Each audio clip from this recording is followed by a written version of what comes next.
Lethargic Sloth here, and it's time to talk about Belarus.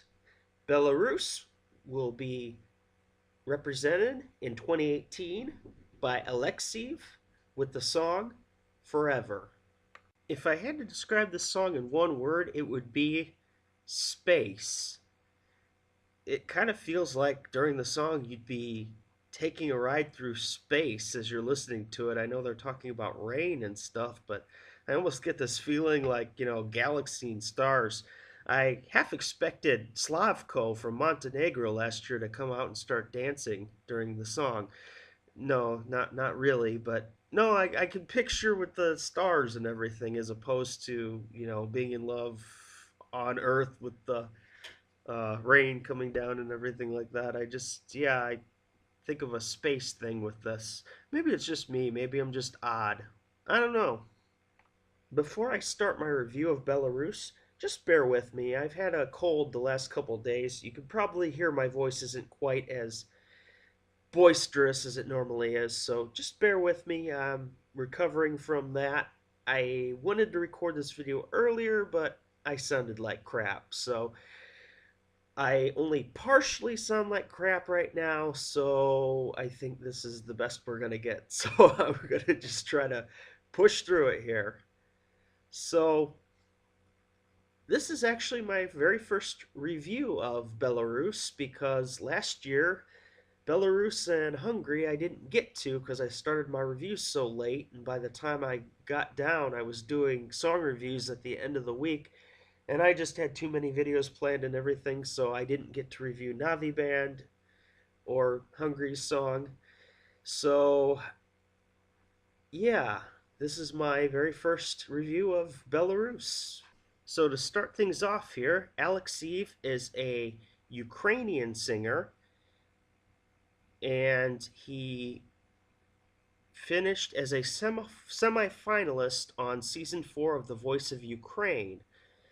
So there was controversy surrounding this entry even being entered into the national selection for Belarus because he had performed a version of this song in Russian at a concert in Kiev before the deadline, which I believe is September 2017. I don't know the exact date, whether it's the first, I can't remember off the top of my head, but he had performed this in a concert that he did, and you're not supposed to have it for any commercial or profitable expenses like a concert.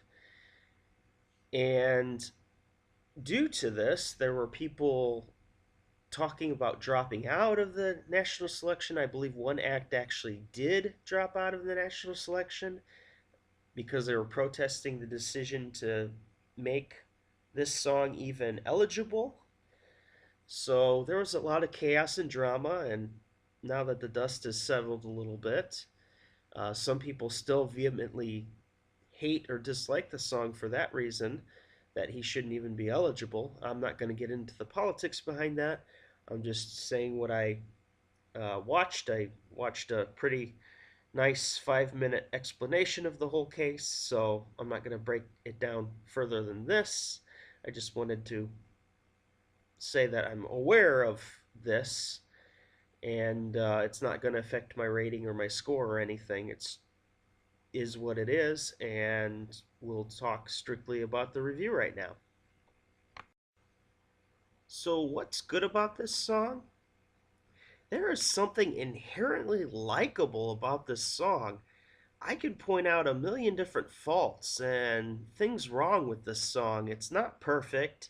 There are some problems with the English and the writing, and then there's slant rhyming, and there's a lot of little grievances that I'd normally point out, but I can't help but actually just really enjoying it. And I don't know why. I can't hardly explain it. There's little things, little nuances about the song that make me enjoy it. And I find myself at work humming to it a lot.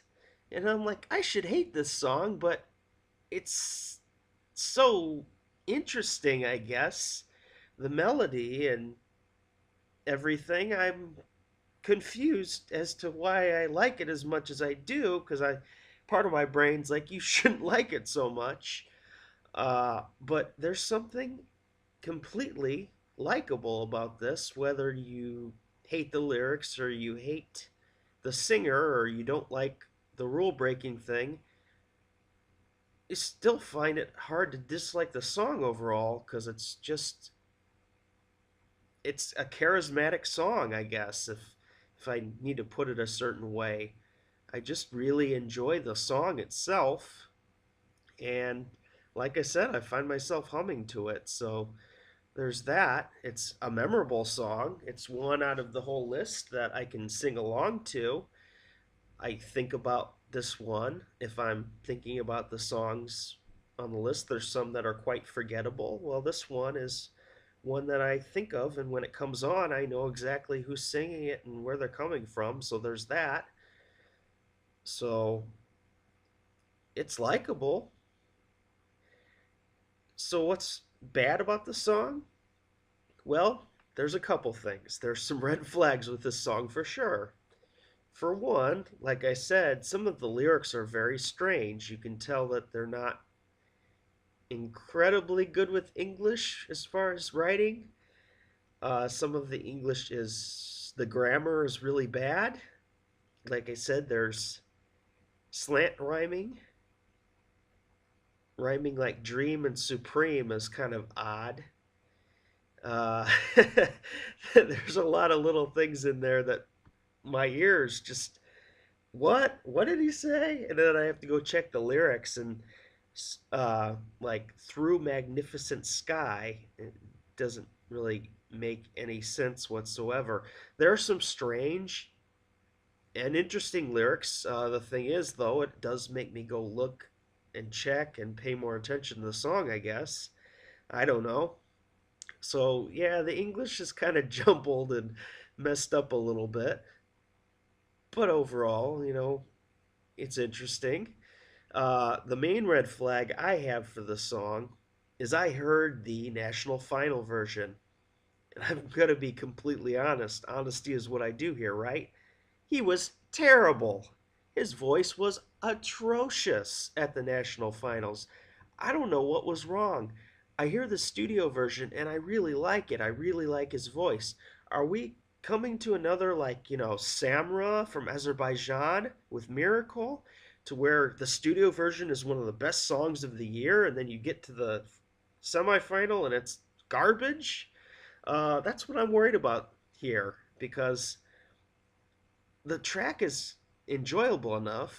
The staging at the national final was weird with the light up suit and the bad vocals. He really needs to fix those vocals in practice because he cannot perform like that and expect to qualify. It's a song that could be quite likable if they make some adjustments. They have to go with something better for the staging. The staging is a huge concern, but his vocals, that's going to make or break him, really. If he's facing a downhill battle, if he's going to sound like this at Eurovision, can't afford to be that terrible. I mean, to be to be honest, it's one of the worst national finals performances I've heard of the season. But the song has some potential, and maybe he was sick. I mean, listen to me right now. I'm not sounding the best I've ever sounded. So, maybe he was sick or he's adjusting the song. I don't know. But I think he's got potential to do well. And I think he's got a voice in there somewhere. He's just, hopefully that's not an indicator of how he's going to sound in May. So he's got time to fix that. Uh, I've heard improvements. I'm actually thinking of Belarus in 2015 with Time. Usari and Maimuna, I believe, are their names.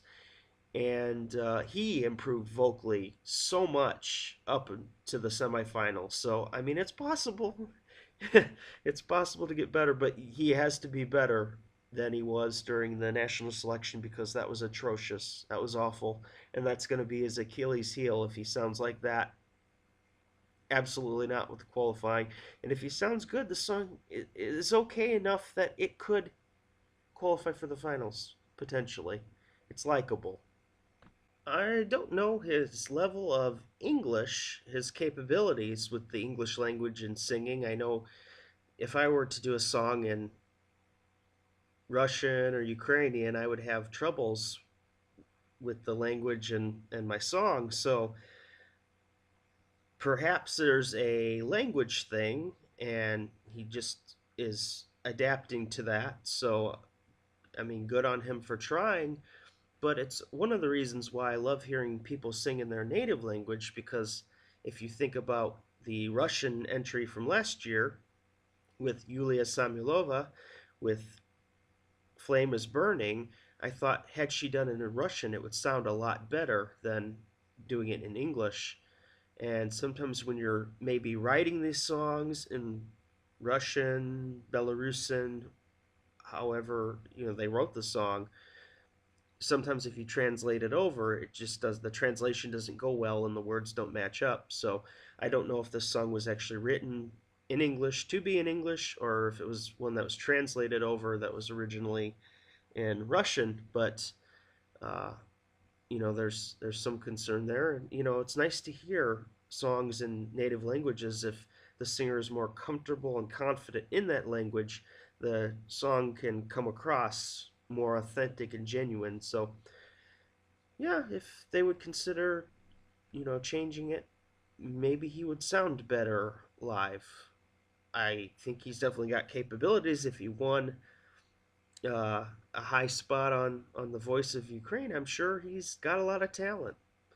I think maybe there might be an English thing here. I don't know. Maybe if you know about him, you can let me know. I don't know anything about his history, so I'm just making a guess here. So, what's my rating for this song? I'm going to give him the benefit of the doubt for right now that he's not going to sound like a tone deaf robot at the semifinal like he did in the national selection.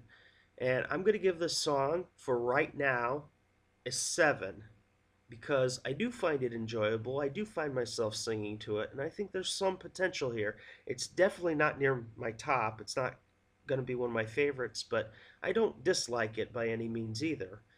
I just think that there's a lot of things that need to be ironed out, and maybe I end up liking it a little more later on. We'll see. But for now, it's enjoyable, and I would say that I enjoy it more than I dislike it. Uh, yeah, we'll have to see what happens with this song. This is going to be one that's interesting to monitor, so we'll see, Belarus. So, is Belarus a contender or a pretender in 2018? Well, I'm going to have to go with pretender. There's going to be songs that are better that connect better with people. I'm not saying this cannot qualify for the finals. It's got a chance. It really does. Alekseev has a following outside of Belarus. He might be able to get some of those other votes. But I don't see this song being one that can challenge to win the contest. It might be a fringe 11th, 12th, 13th place in the semifinal, or it might just sneak in. But I don't see this at all being at the top of the pack in the semifinal. Therefore, winning the contest is pretty much out of question for Belarus in 2018. Plus, all the negative press and attention the song has received. There's a lot of people hating the song, so it's interesting to study the dynamic of the people that feel that Belarus cheated by sending a song that shouldn't be eligible to participate. So yeah, I just see this as way too divisive to advance, but it could qualify. It's just not going to win. Belarus has been an interesting country the last couple of years. I actually really enjoyed the 2015 entry Time, as that was in or around my top 10. I actually liked Ivan with Learn to Fly. That was a huge grower that year, one that I didn't like at first, and then I really started to love, and the revamp just improved it. And then Naviband last year was completely enjoyable. So I really enjoy the Belarus entries. A lot of them are very interesting, and this one is no exception. So I like it, and hey, we'll see. We'll see how it does in the competition. Thank you for watching my review of Belarus. Please subscribe and like and share this video. I always appreciate all that. So if you enjoy what I do, please let me know. Thank you very much. And for now, Lethargic Sloth out.